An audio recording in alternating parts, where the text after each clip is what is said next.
रघुवंश शिरोमणि महाराज दशरथ के यहाँ पर पृथ्वी माता के ऊपर पापियों के द्वारा पड़े हुए भार का भार हरण करने के लिए भगवान नारायण के अवतार के रूप में भगवान श्री रामचंद्र प्रभु ने माता कौसल्या के गर्भ से आज ही चैत्र शुक्ल पक्ष नवमी के दिन अयोध्यापुरी, जिसको कोई जीत नहीं सकता, ऐसी अजेयपुरी में परम पावनी पापनाशिनी मोक्षदायिनी सरयू के तट पे महाराज दशरथ और सत्व स्वरूपिणी माता कौशल्या के गर्भ से श्री रामचंद्र प्रभु ने यज्ञो वै विष्णु ऐसा करके कर्म क्षेत्र में आता है। तो पुत्र कामेष्टि यज्ञ जो कि अथर्ववेद की विधि के अनुसार श्रृंगी ऋषि के द्वारा के आचार्यत्व में संपादित किया गया। तो जहां पर आता है बहुत जगह शास्त्र में कि कर्म से मुक्ति है कि नहीं, कर्म से मुक्ति है कि नहीं, इस बारे में तो सर्वसिद्ध है कि वो केवल और केवल कर्म से मुक्ति नहीं है, परंतु कर्म के द्वारा ईश्वर का अवतरण और साकार रूप में ईश्वर की प्राप्ति हो सकती है। इसके द्वारा श्रौत पुत्र कामेष्टि यज्ञ का आयोजन महाराज दशरथ श्रृंगी ऋषि का आचार्यत्व एवं वशिष्ठ ऋषि के ब्रह्मत्व में जब संपादित हुआ तो परमात्मा कर्म के द्वारा ही, कर्मानुष्ठान के द्वारा ही इस धरातल पे प्रकटे है। इसीलिए सर्वथा कर्म का निषिद्ध नहीं हो सकता। और यहाँ तक कि गीता का ज्ञान भी यही कहता है, कर्मण्येव अधिकारस्ते मा फलेषु कदाचन। तो कर्म की प्रधानता होने के बाद ही आप ज्ञान में निष्ठ हो सकते हैं। कर्म का सर्वस्व त्याग करके आप कभी भी ज्ञान में निष्ठ नहीं हो सकते। तो कर्म की प्रधानता से परमात्मा यहाँ पे अवतार होता है। जब कर्मणा पूज्यते देवः,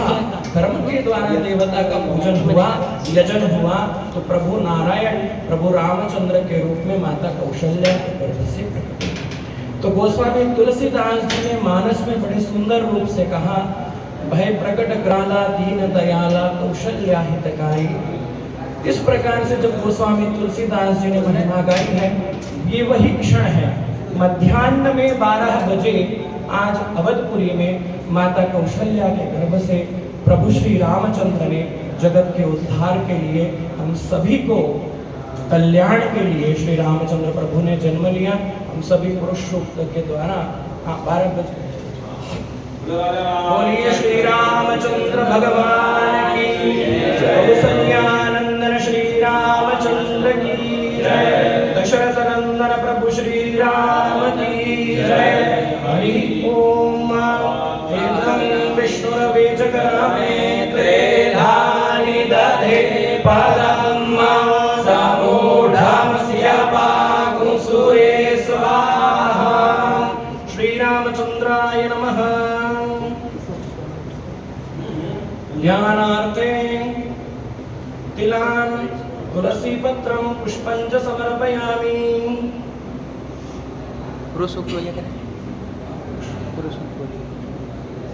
अभिषेक प्रारंभः।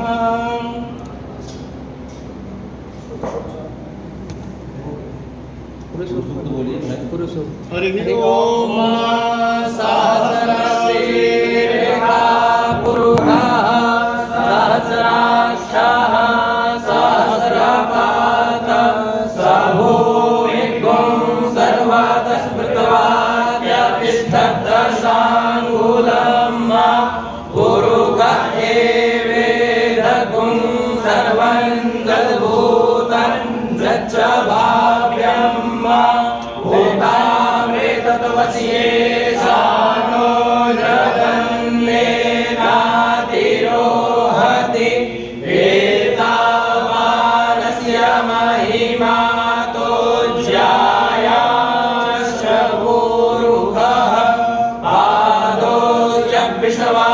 भूतानि त्रिपादस्य मृगन् दिवि त्रिपाद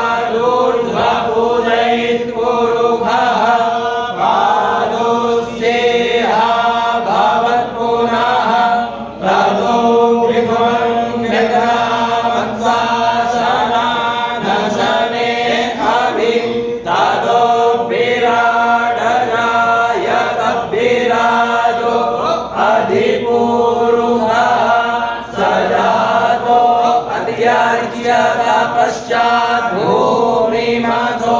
पुरः तस्मात् यज्ञात् सर्वभूता समृतं मृगराज्यं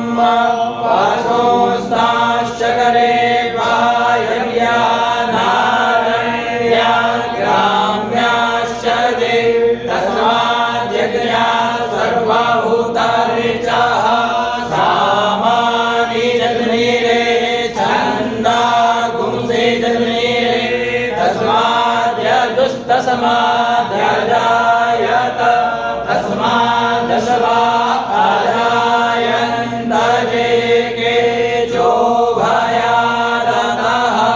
गावो हजग्निरे तस्मात् जातः अजावयः तं यज्ञं बर्हि क्षिप्रोक्षन्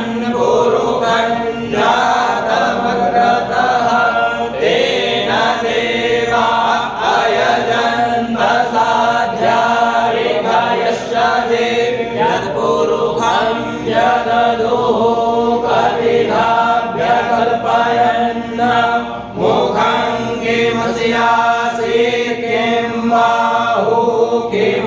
किमूरुपादा उच्येते ब्राह्मणोऽस्य मुखमासीत् बाहुराजन्यः कृतः गुरु तदस्य यद्वैश्यः पदभ्यागुं शूद्रो अजायत चन्द्रमा मनसो जातश्चक्षुः सूर्यो अजायत श्रोत्रात् वायुश्च प्राणश्च मुखादग्निरजायत नाभ्या आसीदन्तरिक्षगुं शीर्ष्णोद्यौः समवर्तत पद्भ्यां भूमिर्दृशः श्रोत्रात् तथा लोकान् यत्पुरुषेण हविषा देवा यज्ञमतन्वत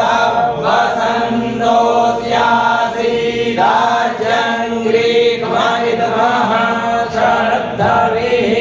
सप्तास्यासन् परिधायस्त्रिः सप्त समिधाः कृताः देवा यद्यजन्तन्नाना अवदनन् पुरुषं पशुं दग्नेन जुग्नमयजन्त देवास्तानि धर्माणि प्रथमान्यासन् देहनाकं महिमानः सजन्त पूर्वे साध्याः सन्ति देवाः शान्तिरन्तरिक्षगुं शान्तिः पृथिवी शान्तिरापः शान्तिरोगधयः शान्तिः वनस्पतयः शान्तिर्विश्वे देवाः शान्तिर्ब्रह्म शान्तिः सर्वगुं शान्तिः शान्तिरेव शान्तिः सामा शान्तिरेधि यतः समीहसे ततो नो अभयं गुरु षण्णः गुरुव्रजा